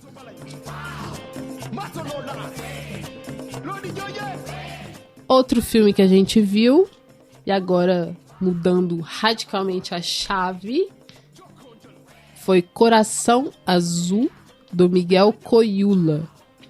Um filme de Cuba, tá? E esse filme, como o próprio curador Kleber Eduardo disse no início, é o mais doidão da mostra inteira. E, de fato, eu sinto isso. É o mais louco, é o mais livre, é o mais... assim, que você tem que se deixar guiar por ele mesmo, assim, sem criar expectativas e sem ficar, assim, olhos livres, mente aberta pra coisa. Inclusive, ele é bem, assim, curioso em termos de bastidores, né? Porque o Kleber contou lá pra gente que ele demorou, tipo, uns 10 anos pra ficar pronto, não teve nenhum fundo público, é clandestino, porque tem toda essa coisa do Coyula ser considerado um cineasta maldito pelo regime cubano. Então, assim, ele tem a dificuldade pra fazer os filmes dele, assim. Não, rolou umas paradas com o ator, né, que o ator desistiu no meio do filme, e aí ele não tinha como contratar outra pessoa, aí pixelou o ator no meio do filme pra ele não ter que aparecer, sabe? Então, assim, é um filme doidão que foi incorporando as próprias dificuldades de produção na narrativa, o que é bem interessante, assim, você pensar, como que eu vou resolver esse problema? Ah, vou fazer esse problema ser parte do filme, assim. Então, é criativo nesse sentido, né? E o enredo também. Gente... Deixa com o seu enredo. O filme é uma ficção científica, tá? E a ideia aqui é que o Fidel Castro, né, o finado Fidel Castro, numa realidade alternativa, ele utiliza a engenharia genética para criar o novo homem, que na verdade acaba se transformando um grupo, né, de seres altamente inteligentes, mas que também acabam se revoltando, são cruéis, né? E se rebelam contra as que pessoas. O negócio, né, vai para outro lado. A ideia do Fidel era que isso pudesse fazer com que a utopia dele, né, continuasse, mas acaba dando ruim, né, e vai para outro lado. E aí a loucura do filme vai para caminhos, né, que são... A gente não pode escrever, né? Porque não dá pra descrever. Senão estraga, né, gente? Tem soluções de imagem muito legais, assim, que você fica absorvido, sabe? Inclusive uma cena de sexo que eu achei fantástica, a cena de sexo, assim, sabe? Sim. Eu achei bonita, ao mesmo tempo que ela é de um horror, assim, você não sabe o que esperar. A cena sabe? Ela tem uma qualidade, assim, inovadora. Eu acho que é bem interessante pensar assim, como que a pessoa tá realmente experimentando e fazendo dar certo. Foi um negócio massa. Porque isso é importante dizer, que é um filme que tem imagens muito bonitas. Ele tem essa fragmentação, ele tem essa experimentação e tudo, mas tem planos muito bonitos, né? Belíssimos. Tem uma preocupação fotográfica. Não é um filme que ele teve dificuldades, claro, mas isso não afetou tanto assim a questão estética, né? É um filme bonito de ver. Né? Não é trecheira, não. Não é filme trash, não é essas coisas, Apesar né? de que tem uns trash que são bons de ver também, né? Mas esse não, esse tem uma qualidade estética muito interessante. Ele é bem legal, né? Nesse sentido mesmo. E assim, eu tenho um certo problema com o filme, porque eu acho que essa fragmentação, ela provoca uma digressão, sabe? Em certos momentos. É tão assim, fica mudando tantas coisas que tinha hora que eu ficava assim, mas agora eu já não tô mais conseguindo acompanhar, sabe? É doidão. Então, mas eu acho a criatividade louvável, né? Eu acho que falta um pouco de coesão com as coisas ali. Mas é um filme muito inventivo, né? Muito inventivo e muito político, sim, sabe? Aquela ideia no início, né, dos cortes rápidos, de tipo parecer um zapping na TV, é legal, né? Porque fala muito de TV, de vigilância também. E aí mistura com coisa de YouTube, né, com noticiário, né, um monte de coisa, né? Então são muitas ideias, né, jogadas ali na tela. Né? Mas e eu gostei demais, é um dos meus favoritos. É bem porque eu achei uma experiência louca, assim. Mesmo se algumas coisas não fizerem sentido, não precisa, sabe? Aquilo ali, colocado daquele jeito, assim, pra mim, funcionou. O que fez sentido funcionou, e o que não fez sentido também, tipo assim. Até essa coisa do processo dele atravessar o filme, e aí você não entende muito bem por que ele tá fazendo isso. Mas aí você... vamos na loucura, entendeu? Porque ele tem um certo surrealismo ali, que pode até lembrar o David Lynch, sabe? Eu acho que lembra. A gente que gosta muito do cinema do Lynch, né? Tem alguns momentos assim que o filme ele vai para uns caminhos tão assim estranhos que você fica assim, né? O que eu tô vendo? E é muito isso, né? Às vezes você lembra lá do Twin Peaks, né? Pega o Império dos Sonhos, né? Que é um dos filmes mais radicais do Lynch. Tem umas imagens assim que você fica, que é isso, né? Então eu acho isso interessante. Tem essas cenas também, naquele cenário todo escuro. Você pode lembrar do Sob a Pele, com a Scarlett Johansson, né? Se você quiser ir para uma coisa mais bem mainstream, pensa aí no mundo invertido do Stranger Things, sabe? Aquele cenário todo escuro, né? Todo preto. E os personagens andando ali. Tem, sabe, só pra vocês terem só pra dar uma noção estética, assim, pra vocês, né, do que a gente tá falando.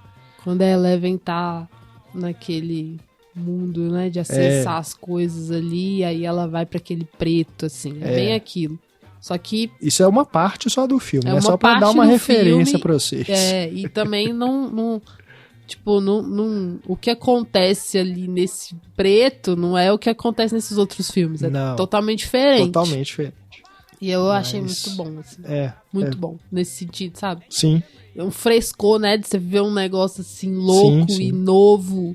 E que te empolga, assim, pelas imagens e tal. E mais ainda, gente, um filme que atravessou tantos problemas e sem fundo público nenhum, sabe? É tipo esses filmes resistência que sobrevivem aos obstáculos, assim, é arte pura, muita arte.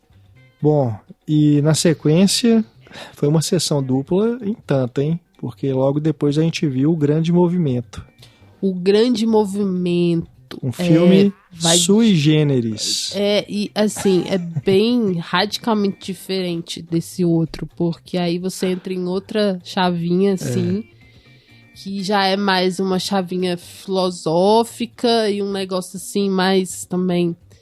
E o que eu acho que combina com o Coração Azul é a questão estética, né? Exato, é por isso que eu falei que foi uma sessão dupla. Acabou sendo, né? Porque é um filme que também, ele é um filme político, ele tem um cunho social, de mostrar ali os trabalhadores na Bolívia, né? Nesses lugares. São pessoas que vivem à margem, né? O personagem principal, ele tá em busca de voltar ao mercado de trabalho, né? De voltar a trabalhar. Então, ele e os amigos dele estão vivendo ali nessa situação. Né? Mas, ao mesmo tempo, tem essa pegada que até o Kleber, na apresentação do filme, ele citou uma crítica, né? Que falou que o filme ele é um neorrealismo surrealista. Perfeito! É bem isso, sabe? Isso. Tem essa pegada social, né? Mas também ele se permite a voos criativos. Sim. Né? Então acontecem umas coisas durante o filme que são bem inusitadas. Né? Parece não vou nem que são descrever, digressões, mas não são digressões. Pra não dar spoiler, mas é isso. Tem umas coisas que muda totalmente a chave. Né?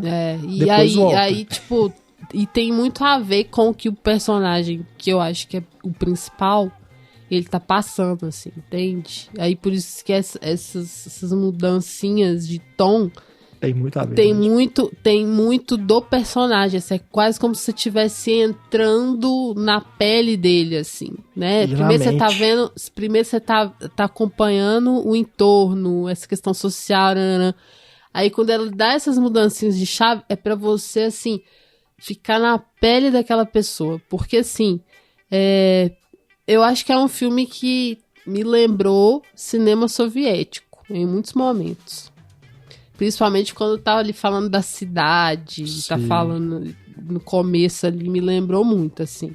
Essa coisa, sabe, além da preocupação social, mas também a estética. A estética da cidade se impondo ali, daquelas pessoas. E aí, eles são mineiros. Não mineiros de Minas, tá, gente? Mineiros que trabalham em Minas. Né, da mineração.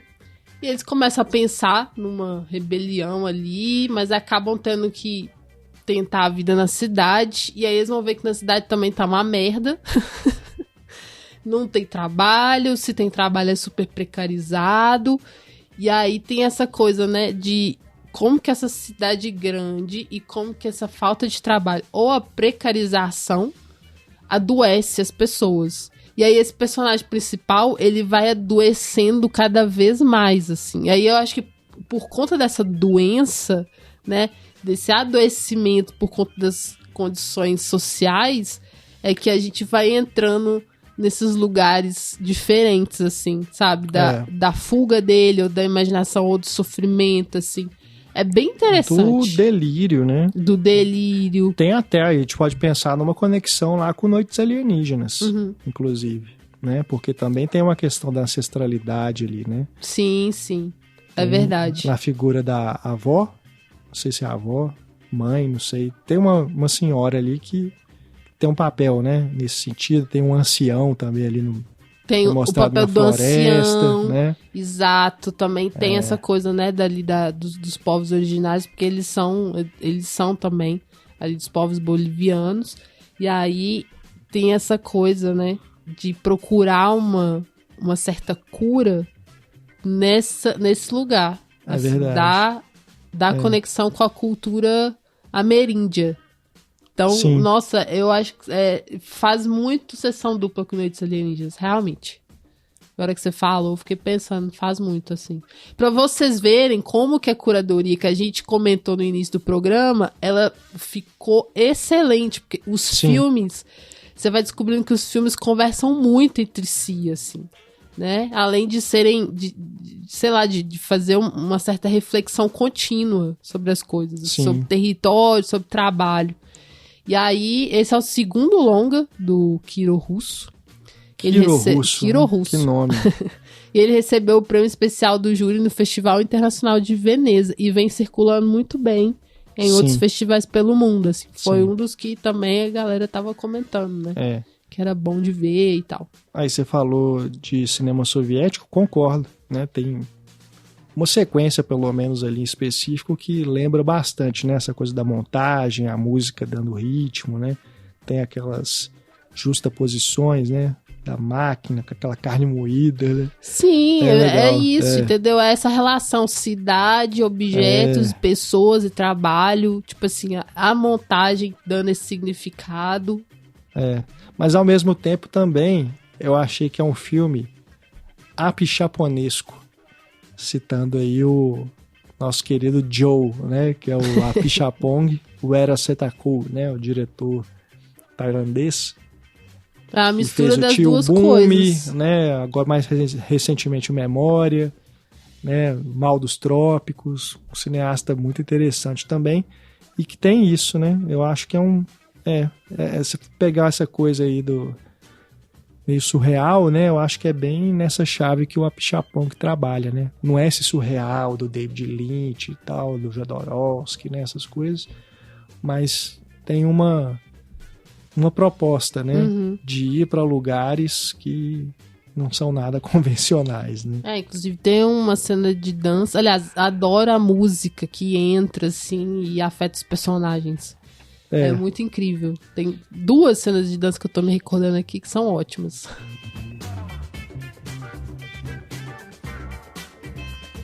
Seguindo aí no continente, a gente viu O Curto Verão de Hilda, que é um filme uruguaio, do Agustín Banchero.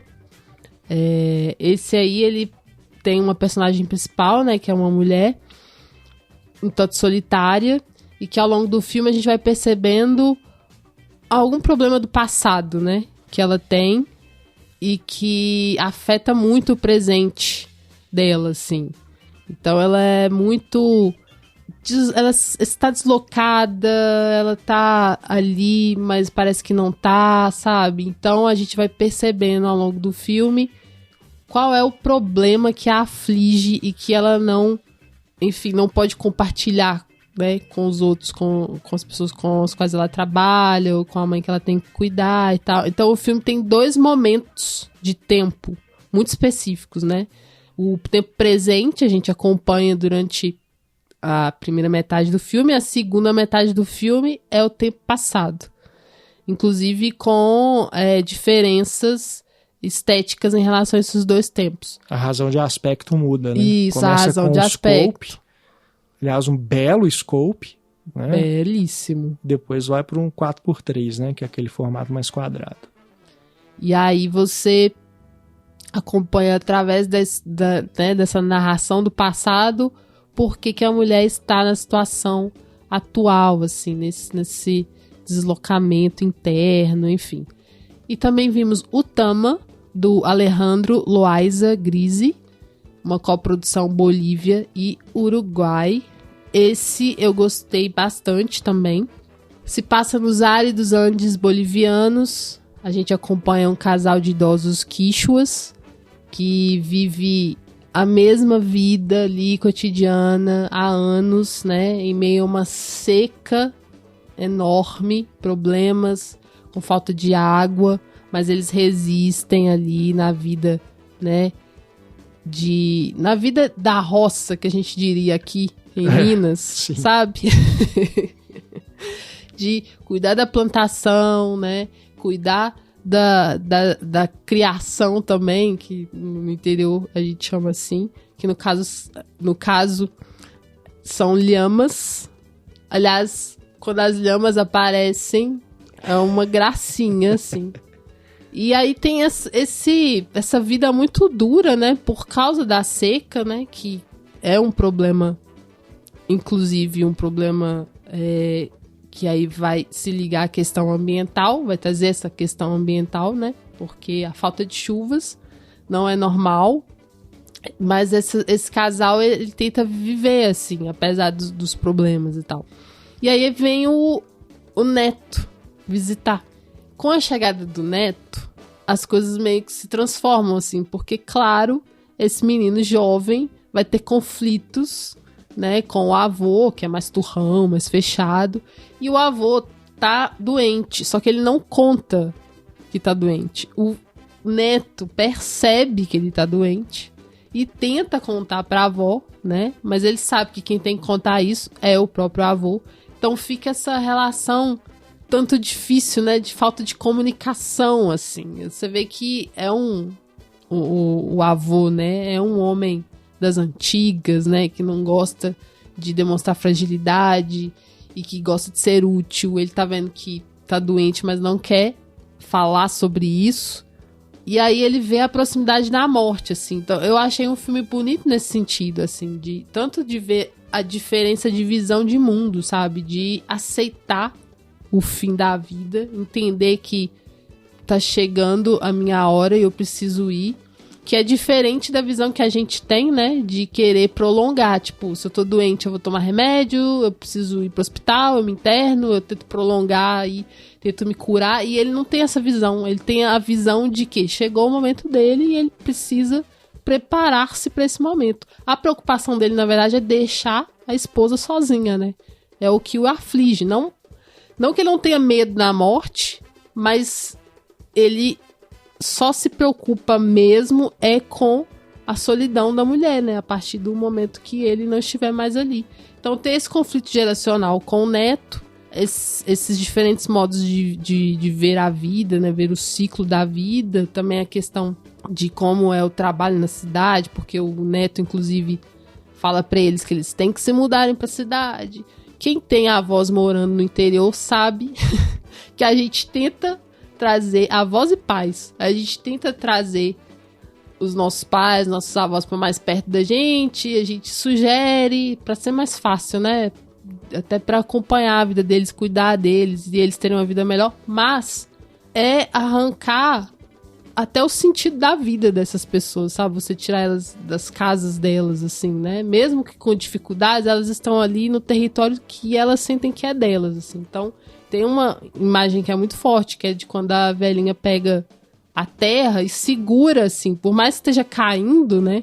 Esteja caindo da mão dela, mas ela segura aquilo pra dizer, isso aqui é meu, essa é a minha terra, assim, eu não quero sair daqui, apesar das dificuldades.